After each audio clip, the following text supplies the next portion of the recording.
মনে মনে ভাবতে থাকতাম, আকাশটা তো সবারই প্রিয়। কেউ কি আকাশকে ছুঁয়ে দেখেছে? আকাশের এক এক সময় এক এক বর্ণ, এক একজনের এক এক রকম বর্ণ পছন্দ। কেউ কি পেয়েছে আটকে রাখতে?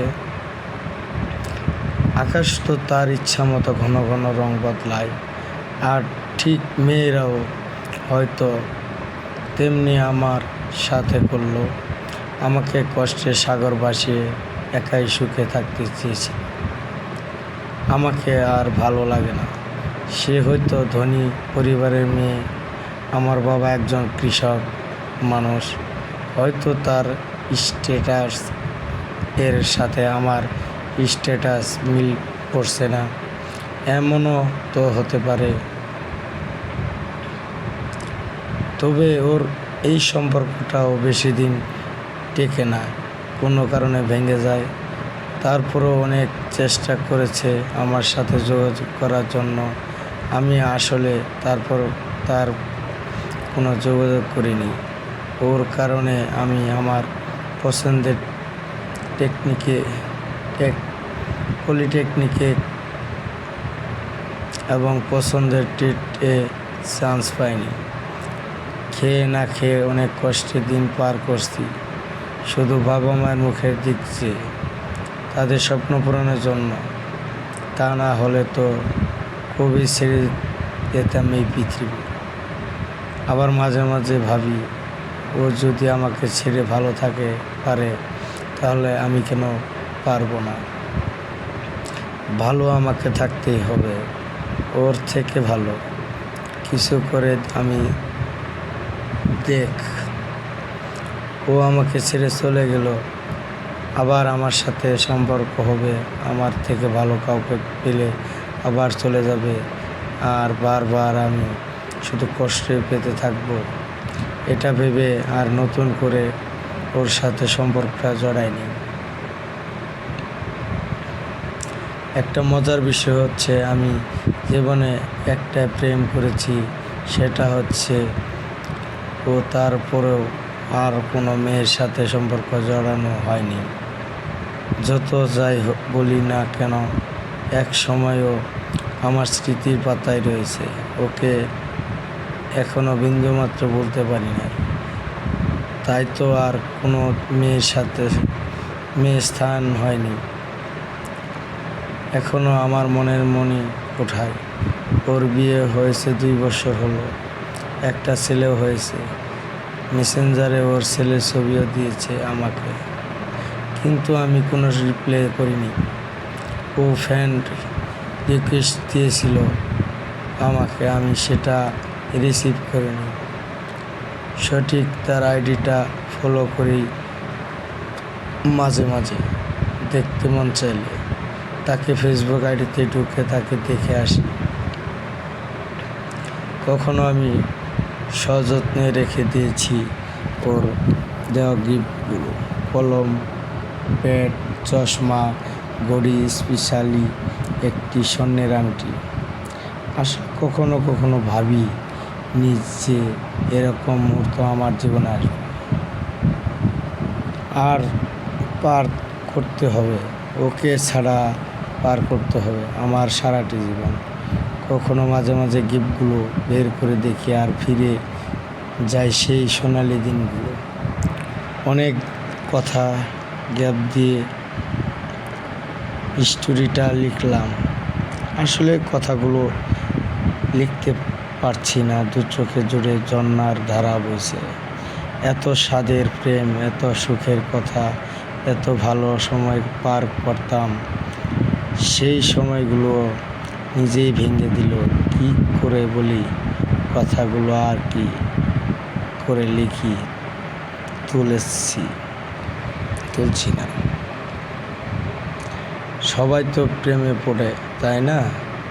এটাই ঠিক। সবার ভালোবাসা কি সত্যি হয়? ভালোবাসা সত্যি হোক বা না হোক, জীবনের প্রথম প্রেম কিন্তু বেশ আবেগের ও মজাদার হয়। প্রেমময় আমাদের জীবন। কত প্রেম আসে আর কত প্রেম সে যায়, কিন্তু প্রথম প্রেমের স্মৃতি কথা রয়ে যায় চিরকাল। যে কারণে সবাই প্রথম প্রেমকে সত্যিকারের ভালোবাসা বলে থাকে। প্রথমবার কাউকে ভালোবাসার অনুভূতি, প্রথম চুম্বন, প্রথম রিলেশন, এই সবটাই কিন্তু ভীষণ খাঁটি এবং আবেগ মিশ্রিত। প্রথম ভালোবাসায় আজীবন রয়ে যায় এর কথা, এরকমটা কিন্তু মন কমই দেখা মেলে। বেশিরভাগ প্রথম প্রেমই ব্যর্থ, তবে সেই প্রেম জীবনে অনেক কিছু শিখিয়েছে, এরকমটা দাবি করে থাকে সকলে। প্রথম ব্রেকআপের স্মৃতি কিন্তু রয়েই যায় আজীবন, আর তা মাঝে মধ্যে ফিরে আসে, এটাই স্বাভাবিক।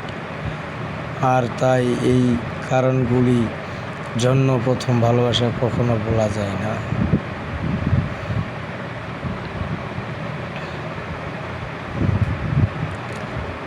এক কথায় অনেকেই বলতে পারে না, আর তাই ঘুরতে ফিরতে অন্য প্রসঙ্গে হলেও বারবার তার কথায় মনে পড়ে ফেলা আসা প্রথম প্রেম। সেই সঙ্গে নতুন পুরনের তুলনা থেকেই যায় মনের মাঝে।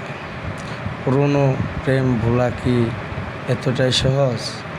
কোথাও গিয়ে তার জন্য একটু জায়গা থেকেই যায়। প্রথম প্রেমিকার জন্য বরাবরই আবেগ একটু বেশিই থাকে, সহজে সেখান থেকে বেরোনো যায় না।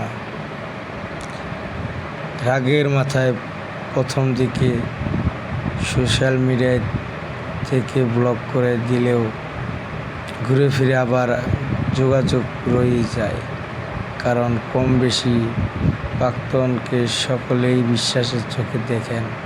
সমস্যার কথা তার সঙ্গে ভাগ করে নেন, পরামর্শ নেন, যদিও পুরনের ন্যায্য ভালোবাসা আর থাকে না। প্রাক্তনের সঙ্গে অনুভূত একটা যোগাযোগ খুঁজে পান সকলেই, যেন আমি কোথাও গিয়ে যোগাযোগটা বেশ ভালো থেকেই যায়। দেখা হলে কিংবা কথা বললে মনে হয় সবই ঠিক আছে, একদম আবেগ মতোই। যদিও এখন এক ছেলের মা। বেশ কিছুদিন আগে একবার দেখা হলো যমুনা ফিউচার পার্কে, 5 মিনিট কথা হলো। আমার মনে হচ্ছিল আমি যেন আমার স্কুল লাইফে আছি। ও চলে যাওয়ার পর কিছু সময় অনেক খারাপ লাগছিল। পরক্ষণেই ভেসে উঠল তার বেইমানির কথা আর আচার-আচরণ। এটা ভেবে বেশি কষ্ট হচ্ছিল। প্রথম প্রেমের বিচ্ছেদ কয়েক বছর আগে হলেও প্রাক্তন প্রথম ভালোবাসাটি মনে রয়ে সব। আপনি কি ভালোবাসার দেন? ঠিক কোনো বিষয়ে আপনার বেশি রাগ হতো? আপনার পছন্দ অপছন্দ সব কিছু তাই দেখাটা করেও হলেও না